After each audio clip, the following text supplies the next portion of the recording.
স্থানীয় সংবাদ পড়ছি সুদীপ বসু। নিম্নচাপের প্রভাবে একটানা বৃষ্টি এবং ডিবিসি ছাড়া জলে রাজ্যের একাধিক জেলায় বন্যা পরিস্থিতি জটিল আকার নিয়েছে।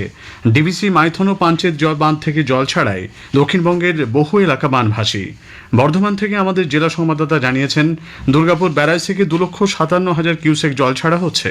পাঞ্চেত মাইথন থেকে জল ছাড়ার পরিমাণ কমে এখন 1,70,000 কিউসেক হয়েছে। জেলার জামালপুর, রায়না, খণ্ডঘোষ সহ বেশ কিছু নিচু এলাকা জলমগ্ন, বহু বাড়িতে জল ঢুকেছে। কৃষি জমি জলের তলায়। প্রশাসনের তরফে পরিস্থিতির ওপর নজরদারি চালানো হচ্ছে।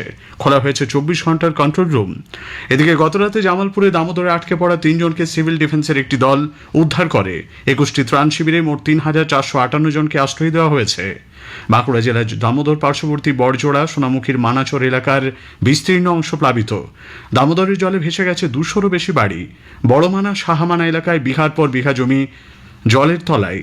বিপর্যয় মোকাবিলা দপ্তর পরিস্থিতির ওপর নজর রেখেছে। মুকুটমণিপুরে কংসাবতী জলাধারের জলস্তর বাড়তে থাকায় জল ছাড়া হয়েছে বলে জেলা সংবাদদাতা জানিয়েছেন। এদিকে পশ্চিম মেদিনীপুরের ঘাটাল মহকুমার বন্যা পরিস্থিতি আরও ভয়াবহ আকার নিয়েছে। গতকাল গভীর রাতে ঘাটালের দাসপুর 1 নম্বর ব্লকের হোসেনপুর ভূঁইয়াপাড়া এলাকায় কংসাবতী নদীর বাঁধ ভেঙে যায়। ফলে রাজনগর গ্রাম পঞ্চায়েতের বহু গ্রাম প্লাবিত। কর্মীজর এলাকাতে কাঁসাইয়ের জল এবং আরও বেশ কয়েকটি জায়গায় শিলাবতী নদীর জল বিপদসীমার উপর দিয়ে বইছে। পূর্ব মেদিনীপুরের মহিষাদলের অমৃতবেড়িয়ায় বাঁধে ফাটলের আশঙ্কা দেখা দিয়েছে। জেলা শাসক পূর্ণেন্দু মাঝি এবং মহকুমা শাসক দ্রুত বাঁধ মেরামতের নির্দেশ দিয়েছেন। বীরভূমের বৈধরা জলাধার থেকে ব্রাহ্মণী নদীর ওপর প্রায় 4,000 কিউসেক এবং দেউচা জলাধার থেকে 4,000 কিউসেক জল ছাড়াই মুর্শিদাবাদের খড়গ্রামে দ্বারকা নদের 2 কুল প্লাবিত। বাঁধ ভেঙে প্লাবিত হয়েছে ঝাঁঝরা, কান্দিপুর, পদমকান্দি সহ 5টি গ্রাম। ডিবিসি ছাড়া জলে হাওড়ার আমতার কিছু অংশের পাশাপাশি প্লাবিত হয়েছে উলুবেড়িয়ার উদয়নারায়ণপুর। মঙ্গলবার গভীর রাত থেকে দামোদরের নদী বাঁধ উঠছে, জল ঢুকেছে একাধিক গ্রামে। ডেহিপুর শুট এলাকায় রাজ্য সড়ক জলের তলায়। যান চলাচল বন্ধ হয়ে যাওয়ায় সমস্যায় পড়েছেন সাধারণ মানুষ। আমতায় এনডিআরএফের 30 জন এবং উদয়নারায়ণপুরে 2টি দল মোতায়েন আছে। রাজ্য সরকার বন্যা পরিস্থিতির উপর লাগাতার নজর রাখছে। মুখ্যমন্ত্রী মমতা ব্যানার্জি আজ হুগলির আরামবাগ, পুরসুরা, খানাকুল এবং হাওড়ার উদয়নারায়ণপুরে বন্যা পরিস্থিতি খতিয়ে দেখবেন। ইতিমধ্যেই তিনি রওনা হয়েছেন বলে খবর। হাওড়া, হুগলি, বীরভূম, 2 মেদিনীপুর, ঝাড়গ্রাম, বাঁকুড়া, পুরুলিয়া ও 2 বর্ধমান জেলার প্লাবিত এলাকায় ত্রাণ উদ্ধারের কাজে নজরদারি এবং সমন্বয়ে দায়িত্ব দেওয়া হয়েছে প্রধান সচিব পর্যায়ের 10 জন IAS আধিকারিককে। বন্যা পরিস্থিতির জেরে দক্ষিণবঙ্গের বিভিন্ন জেলায় 50,000-এর বেশি মানুষকে নিরাপদ স্থানে সরিয়ে নিয়ে যাওয়া হয়েছে। এর মধ্যে হুগলিতে স্থানান্তরিত করা হয়েছে 35,000 মানুষকে। বিজেপি দক্ষিণবঙ্গে বন্যা পরিস্থিতির জন্য সেচ দপ্তরকে দায়ী করেছে। বিরোধী দলনেতা শুভেন্দু অধিকারী এক্স হ্যান্ডেলে অভিযোগ করেছেন, সেচ দপ্তরে প্রাক বর্ষায় বাঁধগুলির রক্ষণাবেক্ষণ ও পুনরুদ্ধারের কোনো পরিকাঠামো না থাকায় হুগলি, বাঁকুড়া, পশ্চিম ও পূর্ব মেদিনীপুরের কিছু অংশে বন্যা হয়েছে। বাঁধ ভেসে যাওয়ায় জল ঢুকে মানুষ দুর্ভোগে পড়েছে। পুলিশ এবং রাজ্যের বিপর্যয় মোকাবিলা বাহিনীর কাছ থেকেও কোনো সাহায্য মেলেনি।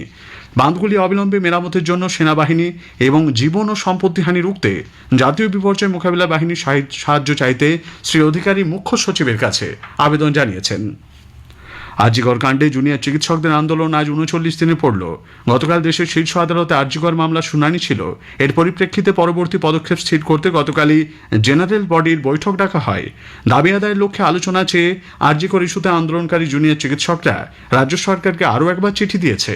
আজ সকালে ইমেল করে মুখ্য সচিব মনোজ পন্থকে লেখা চিঠিতে তাদের 5টি দাবির মধ্যে 4 ও 5 নম্বর দাবি এখনও না মেটায় আজই মুখ্য সচিব এবং রাজ্যের তৈরি টাস্ক ফোর্সের সদস্যদের সঙ্গে আলোচনায় বসতে চান বলে তারা উল্লেখ করেছেন।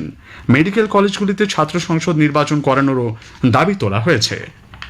আরজিকরের ঘটনার প্রতিবাদে বিজেপি আজ থেকে সারা রাজ্যে পথসভা করবে। দলের রাজ্য সভাপতি সুকান্ত মজুমদার জানিয়েছেন, 1 অক্টোবর পর্যন্ত রাজ্যের প্রতিটি পুরসভা ও পঞ্চায়েত এলাকায় পথসভা করে আরজিকরের ঘটনার বিষয়ে মানুষকে জানানো হবে। পাশাপাশি মুখ্যমন্ত্রীর পদত্যাগের দাবিতে আজ থেকে রাজ্যের মানুষের সইও সংগ্রহ করা হচ্ছে। এরপর এ মাসের 23 তারিখ দলের মহিলা নেত্রীরা রাজ্যব্যাপী থানা সাফাই অভিযান করবেন। আরজিকর কাণ্ডের প্রতিবাদে রাজ্য জুড়ে গণ আন্দোলনের মধ্যে মন্ত্রী স্বপন দেবনাথের একটি মন্তব্যকে কেন্দ্র করে বিতর্ক সৃষ্টি হয়েছে। পূর্ব বর্ধমানের কালনার নতুন বাসস্ট্যান্ড এলাকায় দলীয় এক সভায় স্বপন দেবনাথ বলেন, তাঁর এলাকার একটি দোকানে রাতে মেয়েদের মদ্যপানের ওপর নিষেধাজ্ঞা জারি করতে হয়েছে। কোনো অঘটন ঘটে গেলে তার দায় রাজ্য সরকারের উপরই বর্তাবে। রাজ্যে রাতে বাড়ির বাইরে মেয়েদের বেরোনোর মতো পরিস্থিতি আছে, তাই রাত দখল কর্মসূচি করা যাচ্ছে বলেও তিনি উল্লেখ করেন।